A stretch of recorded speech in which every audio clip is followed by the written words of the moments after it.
naging copywriter naman ako in advertising. Hmm. Tapos yun nga, for a while, nagawa ko naman yung, gusto ko kasi talaga magpatawa. Tapos dati, nagagawa mo pa siya sa ads. Si Wacky Girl. Ayun na si Wacky Wacky Girl. Girl.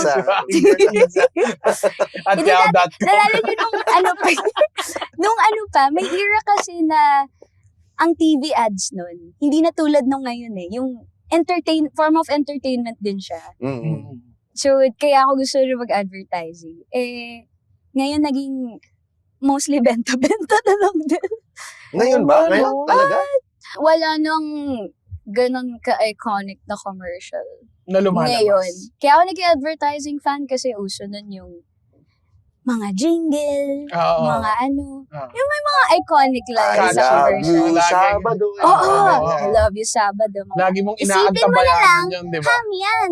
Oo. Para Naalala sa mo yun? paborito kong anak, Oo. ay apo, Po, si Karen. si Ka. Oo, di ba? Wala Diba? nang halos ngayon tumatatak. Mini-films nun ang advertising. Kaya ako gusto gawin. Huwag ka mag-alala, anak. Supportanta ka. Oo, di ba? Ganun, di ba? Ang dami niyan. Oo, dami nun.